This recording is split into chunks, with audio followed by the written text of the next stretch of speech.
donde los personajes son los escritores detrás de sus libros. Nuestro invitado de hoy nació en la Ciudad de México en 1968, una ciudad que considera a la medida de los cronistas. Entre otros muchos oficios, tuvo el de robarse libros hasta que lo descubrieron y nos va a decir cómo. Le parece que la realidad es más interesante que la imaginación y que la literatura, más que una vocación, es una obsesión. Y coescribió un libro con John Malkovich. Adivinen quién es. Qué enigmático.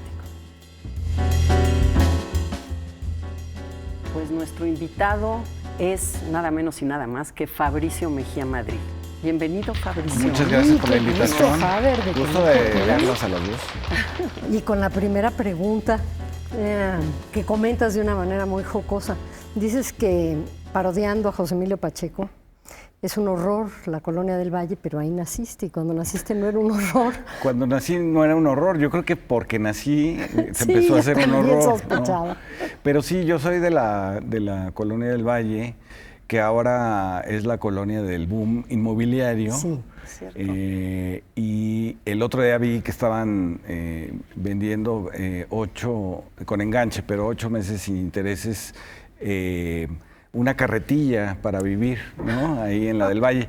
Pero sí, yo nací en una calle que tenía camellón, de palmeras. No había ejes viales. No había ejes viales. Y es una calle literaria porque va en el sentido de la circulación, va de la muerte, es decir, de la funeraria Galloso de Félix Cuevas, a el hospital de neonatología del IMSS, ¿no? Y entonces, y yo estaba en medio, ¿no? La famosa Gabriel Mancera. La famosa clínica Gabriel Mancera. Sí. Y entonces va de la muerte al nacimiento, es decir, es literaria, porque así Sí, como sí. los libros, pues también pueden ir de la muerte al nacimiento, aunque nosotros no, nosotros sí vamos del nacimiento a la muerte. Ajá. Pero en una colonia pues de niños que jugaban fútbol en la calle, de tienditas, ¿no? Ahora todas están concentradas en un mall, ¿no? Gigantesco.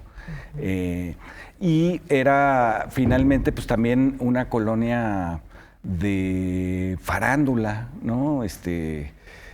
Digo, a ustedes no les va a decir nada, pero a mí sí, porque era mi vecina. Lolita Cortés era mi vecina. Sí. Yo te iba a decir, era de escuelas, pero de farándulas me sorprende. Sí, estaban ahí ellos.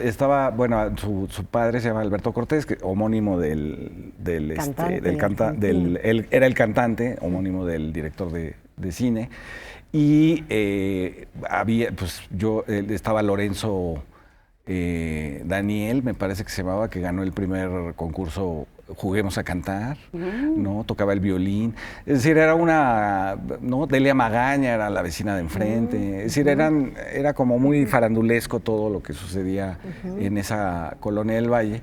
Y por supuesto, pues, siempre presente el Parque de Pilares, ¿no?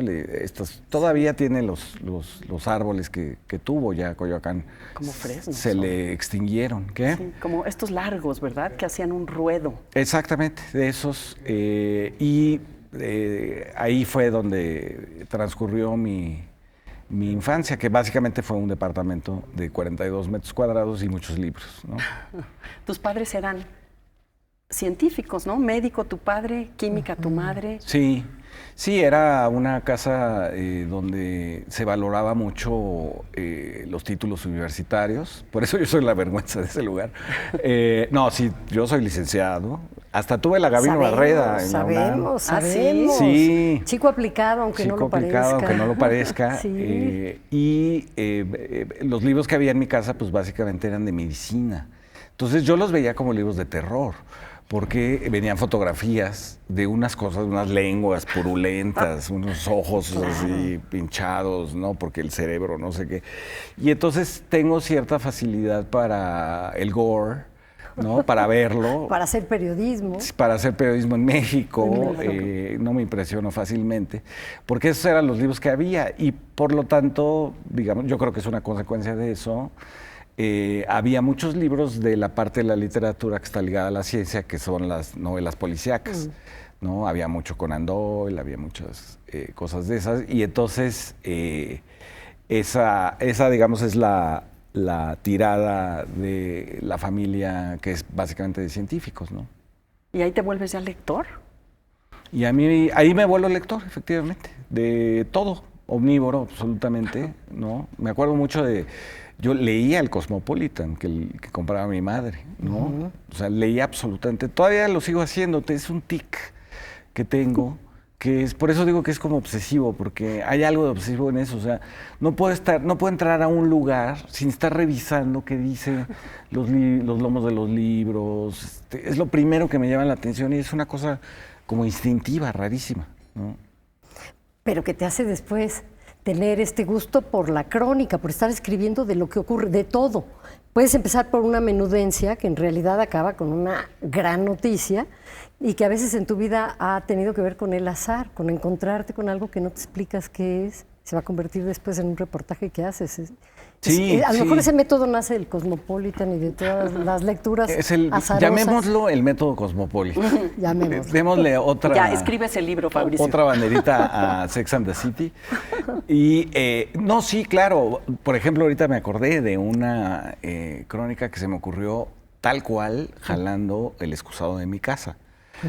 Me pregunté a dónde va. No? O sea, como era la canción de los Toreros Muertos, de aquel grupo de rock en español, que decía Mi Agüita Amarilla. Agüita amarilla, ¿no? claro. Entonces, claro. como pensando en Mi Agüita Amarilla, dije, bueno, sí, pues digo, ha de ir por acá abajo, pasa por abajo de mis vecinos, pero ¿a dónde va? Sí. Entonces resulta que pasaba debajo de la casa de Miguel de la Madrid, ahí cuando estuvo en Francisco Sosa.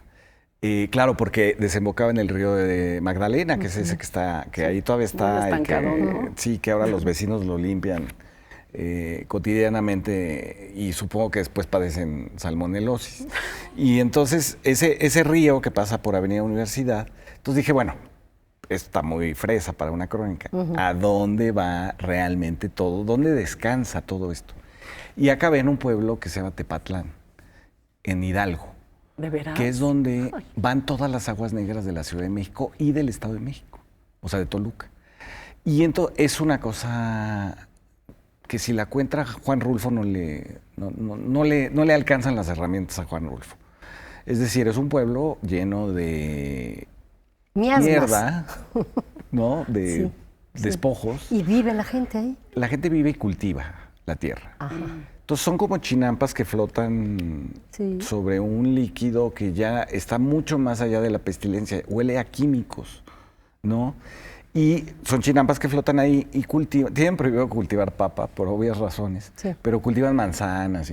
Entonces yo decía, híjoles, ojalá las manzanas del Superama de mi casa no sean, que vengan de acá, ¿no? Todo debería tener su procedencia, ¿verdad? Exacto, que dijera ahí, ¿no? Entonces dije, bueno, no me vaya yo a tragar mis propias palabras, ¿verdad?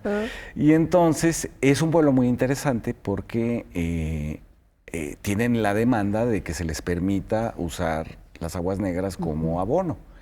Y te exhiben claro, porque yo pues fui con un fotógrafo y tal, pues, los papeles, ¿no? Entonces ya sabes, el bando de Porfirio Díaz donde les otorga el uso de las aguas negras, el bando de Lázaro Cárdenas que lo hace ejido y todo eso. Y de ahí, de ese pueblo es Xóchitl Gálvez, esta que fue funcionaria del gobierno de Fox. Sí, sí, sí. Y me enseñaron su casa, pues es la única de 2 pisos, ¿verdad?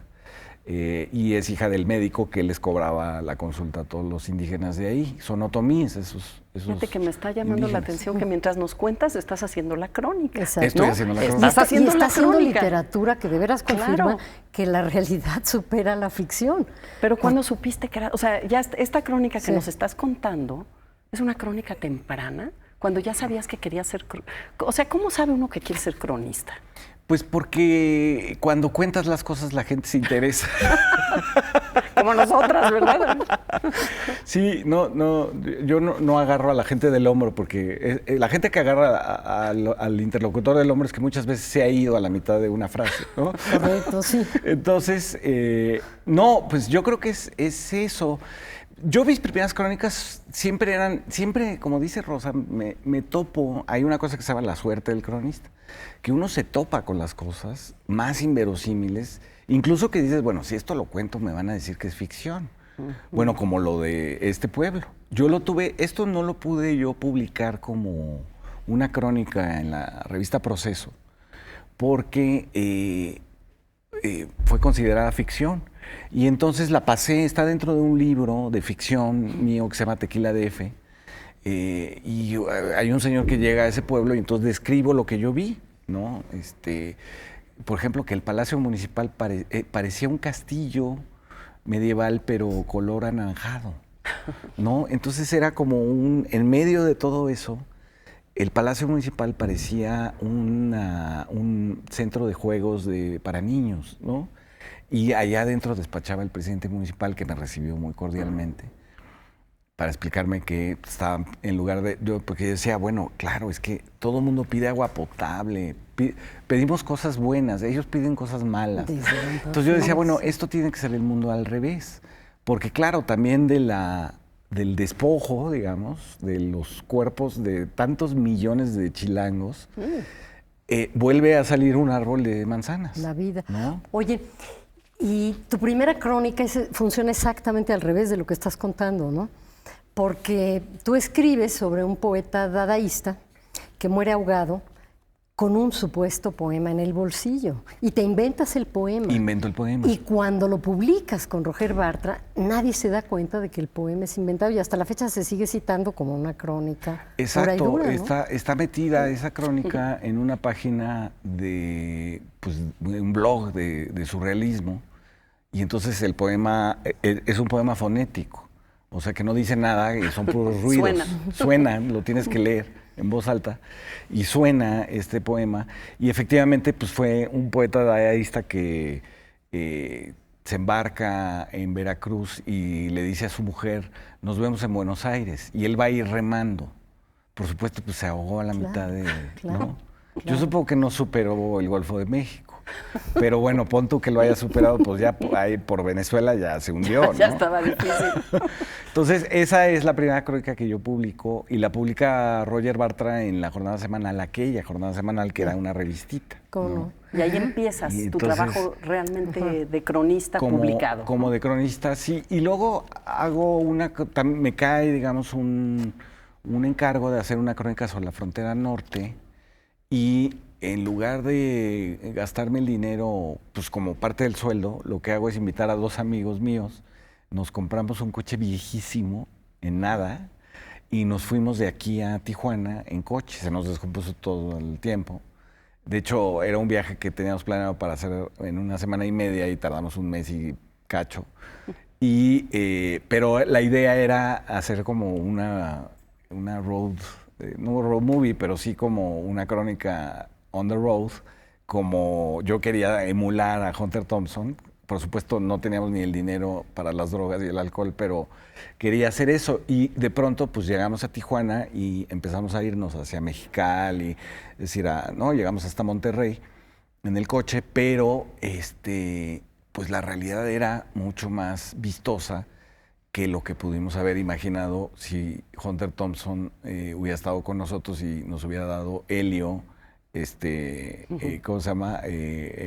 Laudid, o sea, opio y alcohol, ¿no? Claro. Bueno, quédense con nosotros porque nos va a seguir hablando de las crónicas y también a lo mejor del opio, del alcohol, del helio y todo lo demás. No se van.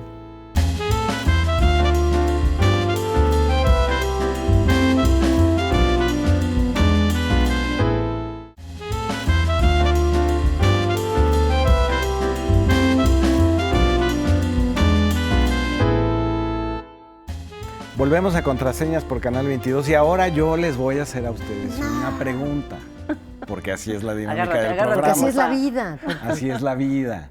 No, las quería meter en problemas. ¿Ustedes qué creen? ¿Que hay literatura para mujeres o las mujeres escriben literatura? Las mujeres escriben literatura, ¿no? ¿Y la Las literatura mujeres como femenil? No, femenina. A mí me parece que la literatura tiene voces y que esas voces proceden de diferentes experiencias de vida. Que a lo mejor la experiencia de vida desde un cuerpo de mujer puede ser una, pero si no, no podríamos escribir novelas donde los protagonistas son hombres. Y eso es fascinante, dejar de ser uno. Ahora, ¿tú crees que podemos escribir los hombres con una voz narrativa de una mujer? Bueno, Mira, la segunda es evidente, ¿no? Hay una novelita por ahí que creo que se llama Madame Bovary.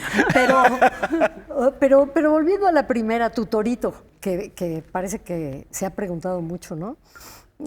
Pero que tiene su jiribilla en la forma en la que lo preguntaste. Tú leías el Cosmopolitan. Yo leí el Cosmopolitan. Eso no es literatura femenil. Entonces, es para mujeres, sí. Exacto. Entonces, yo creo que esa línea es muy sutil. En efecto, las mujeres leen mucho más, cada vez más. Las lectoras son mujeres, la gran mayoría, ¿no? Claro, las editoriales lo dicen, ¿verdad? Lo dicen. Y también hay una tendencia a que haya más mujeres estudiando carreras humanísticas. Están accediendo a ese mundo que antes les era vedado, por un lado. Por el otro lado, por primera vez también están accediendo a una literatura que sea distinta, que no necesariamente hable al ángel del hogar. Exactamente. Y les está interesando. Y por último, a mí me interesa muchísimo cierta literatura escrita por mujeres, y a veces te diría que más. Una autora como Lionel Shriver, con una obra que se llama Tenemos que hablar de Kevin, problematiza un problema que es básicamente de mujeres, que es la maternidad, ¿no? El psicópata se hace, ¿lo hace su madre o nace? Qué fuerte es esa historia del psicópata. Es extraordinaria. Porque es la mamá pare un psicópata. Sí. ¿No? No lo sabemos, o lo hace. No lo sabemos. No lo sabemos. Entonces, ahí está la maestría de la escritora. Y creo que, por ejemplo, eso, no me voy a poner en un plano en el que no quiero ponerme, pero difícilmente lo habría captado con esa sutileza un hombre, ¿no? Tendría que haberlo vivido una mujer. Fíjate que Margaret Atwood decía algo muy interesante. Decía, yo en mis novelas sé que la parte donde describo con todo detalle, yo no sé si se estaba burlando, pero decía, todo el detalle, la parte de la moda, no sé qué, les va a interesar a las mujeres. Y cuando hablo de la parte de guerras, de traición, o la política, les va a interesar a los hombres. Me pareció muy extraño, pero a lo mejor es una cierta sabiduría pues quién sensata. sabe, probablemente, bueno, yo no leí Handmaid's Tale de Margaret Atwood, pero sí estoy viendo la serie. Sí. Y me parece que la tipa es un peso completo. Completo. No, tienes que leer El asesino ciego, es una maravilla. Está metida en todo y atenta a todo y todo embona perfectamente. Nada es realmente inverosímil, a pesar de que está hablando de una distopía donde las mujeres ya no tienen derechos. Sí. Y están obligadas a parir de quien las viole y está institucionalizada la violación. A mí me está pareciendo la historia genial y no creo que haga la diferencia entre una cosa y otra. Claro.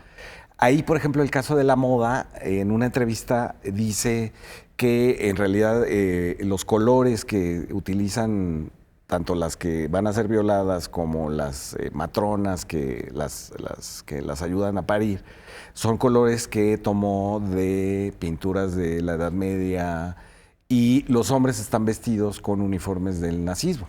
Sí, qué maravilla. Oye, y en la crónica, por ejemplo, Fabricio, tú que te has movido desde que empezaste a escribir en ese género, ¿tú crees que escriben distinto las cronistas, algunas cronistas que ahora están hablando de la violencia desde Veracruz hasta Sinaloa y que están escribiendo con un estilo propio?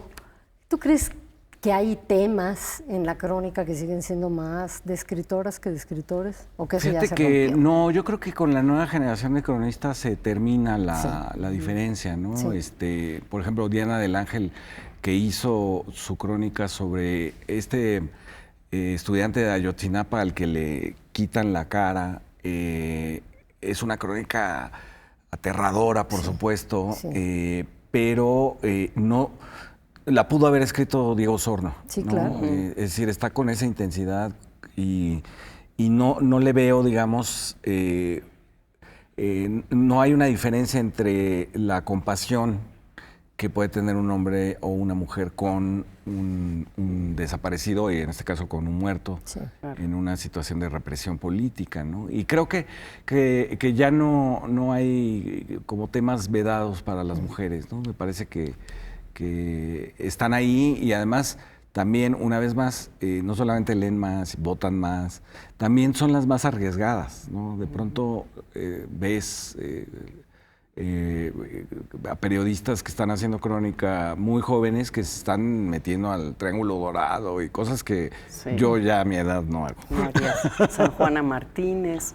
Es cierto, a lo mejor ya no es necesario manifestar que eres una mujer que escribe, ¿no? Ya esa preocupación es menor, ¿no? Exacto. Yo se los pregunté con jiribilla, por supuesto, pero también porque en cierto momento de los años 90 se habló de la literatura femenina, ¿no? Que era como Agua para Chocolate de Laura Esquivel, las novelas de Ángeles Mastretta, ¿no? Era como una camada de mujeres hablando de cosas de mujeres, ¿no? De la cocina, de los noviazgos en Puebla, etcétera. Pero probablemente, ¿no? Lo temático vinculado al género se perdió y, bueno, ustedes han escrito novelas históricas, novelas que tienen que ver con Tolstoy, con Sor Juana, con lo que sea. Y creo que lo temático ya no está ligado al género, ¿no? Claro. Al contrario, los grandes gourmets y los que tienen los programas de la televisión, también los que se suicidan, son hombres. Pues sí, ¿qué tal Anthony Bourdain, verdad? Una pena. Sí, era sensacional. Una pena, sí. Y Era un cronista, ¿no? Ese era un Se cronista de la un comida. gran cronista, a través de la comida, claro. Con una Y sencillez arriesgado, además, y también, con una sí. como sinceridad. La sinceridad juega un papel importante en la crónica, ¿no? Yo creo más bien en esta idea de San Agustín. Lo que importa es la confesión, aunque no sea verdadera. ¡Wow! El acto, Hay testigos. el acto de la confesión, aunque no sea del todo verdad, porque nunca va a ser verdad. Piénsate en un psicoanálisis. Ajá. Del todo no va a ser verdad, porque hay muchas partes tuyas que no las conoces, ¿no? Claro. Y hay partes de tus padres que no las conoces. Entonces eso, pues, lo vas a rellenar eventualmente con una ficción que amarre perfecto tu narrativa personal. Pero creo que en el caso de la crónica hay espacios de cosas que puedes conjeturar a la hora de verlas, ¿no? Cuando cuando tenían rehenes los de San Salvador Atenco a los funcionarios del gobierno del Estado de México, ahí voy, ¿no? Y pues todos los medios, estaba CNN, o sea, ¿qué vas a decir que no haya dicho CNN? Entonces estaban todos enfrente de la Casa de la Cultura, ¿no? Que tiene un subcomandante Marcos, un periódico La Jornada, un Zapata, un Flores Magón, y todo el mundo concentrado en que ahí adentro estaban los rehenes. Y yo de pronto, simplemente por voltear a ver, por pajarear, veo que sobre una de las azoteas de una farmacia hay un gordo que se está tomando unas Coca-Colas, pero como si fueran las últimas del desierto, así rapidísimo, y hay un flaquito que está rellenándolas de gasolina y haciendo bombas Molotov. Okay. Y entonces digo, claro, los rehenes son Salvador Atenco, pero estos dos, el gordo y el flaco de San Salvador Atenco, son el verdadero movimiento. Sí. Es esta gente que está dispuesta a aventarle bombas Molotov a la Policía Federal para defender su pueblo de floreros, ¿no? Y entonces me subí a hablar con ellos, dije, pues esta es mi crónica. Y entonces el flaquito me contó, ¿no? Que él vivía en una casa, luego vivía en una casa, ya sabes, sin terminar de construir, donde tienen las varillas estas que son más como aspiracionales, sí, de que algún día se termine la construcción. Sí. ¿No? Les ponen ahí su botella, ¿sí?, para los rayos. Y me dijo, mira, este árbol que está enfrente es un ahuehuete que tiene 1200 años. Aquí nació mi abuelo, mi bisabuelo, ¿no? Entonces decía, claro, no es realmente, lo de los rehenes es periodístico, es decir, es lo comunicable, inmediato, pero lo que se transmite como el movimiento de San Salvador Atenco es esto, son los ahuehuetes y los floreros, ¿no? ¿Cuál sería entonces, Faber, el límite entre la crónica y la ficción? Ya dijiste que toda crónica incluye la ficción. No hay manera de no escribir desde un yo subjetivo, posicionado y conjetural. Ajá, pero ¿cuál es el límite entonces? Nada, o sea, la subjetividad en realidad no es lo contrario del objetivo. Para ser muy objetivo tienes que ser subjetivo, ¿no? Tienes que incluirte en la narración, porque si no te incluyes en la narración le falta algo. Y es lo que viste, lo que sentiste, lo que pensaste. Incluso a veces salen cosas que está uno leyendo en ese momento y dices, no sé, o sea, estás leyendo a Hegel y gana López Obrador y piensas en los ciclos de la historia y cosas así. Claro. Entonces, pues no hay por qué no ponerlo, ¿no? Si es una reflexión que a ti te pasó en ese momento.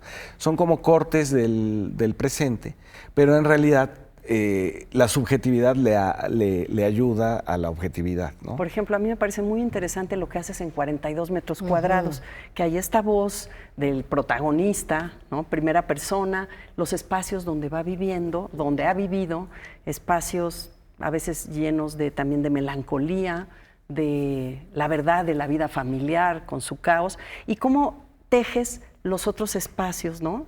El baño de Bretón, no, es la cocina de Bretón, la ventana de Humboldt, estos otros espacios donde haces una investigación prodigiosa para acercarnos al personaje a través de estos viajeros que han venido a México, ¿no? Y que han dejado una huella aquí, México ha dejado una huella, y nos llenas de una información deliciosa y estás haciendo un trabajo entre lo lírico, la novela, y el otro trabajo más bien de investigación y crónica, ¿no? Claro, sí. Para mí son más o menos, puedo transitar de uno al otro, ¿no? Yo tampoco hago diferencias, por ejemplo, entre ver una película y leer un libro, ¿no? O sea, puedo transitar rápidamente de una a otra. Finalmente es contar una historia, usa otras herramientas, pero se cuenta una historia. Y ahí en 42 metros cuadrados, pues la historia es me interesaba hacerla sobre los cuartos de una casa, la cocina, el baño, no sé qué. Y empecé a ver que había una coincidencia, suerte cronista, entre los que habían venido a México y ciertos cuartos, ¿no? O sea, Malcolm Lowry peleándose por la tapa del baño, ya muy borracho, con su amigote con Conrad Aiken, y que la rompen y no saben quién se la quebró a quién en la cabeza, porque los dos están heridos, ¿no? Pero al día siguiente. Me pareció como un prodigio, digamos, que eso existiera, y pues yo luego ya contar, pues yo y mi baño. Y tus espacios. Por supuesto que nos va a faltar tiempo, siempre nos va a faltar tiempo al conversar con Fabricio Mejía y al leerlo. Nos va a faltar tiempo porque además escribe muchísimo. Pero recomendamos la lectura de 42 metros cuadrados tengo un y de la nuevo más libro reciente. sobre el 68. Claro. Sobre el 68, ahora que estamos a 50 años del 68. Esa luz que nos deslumbra, que es una frase tomada de uno de los líderes del CNH, ¿no? De Eduardo Valle del Búho, en La Marcha del Silencio. Sí, que además es el año donde tú naces. Yo nazco en 68 y como siempre quise participar en el movimiento de 68, pues escribí sobre él. Es la única manera que tengo para participar. Y lo dirigí. Claro. Y nosotros podemos participar leyéndolo, ¿no?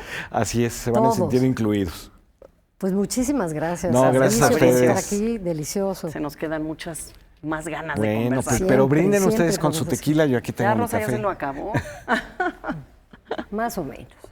Salud. Salud. Salud. Nos vemos en el próximo Contraseñas.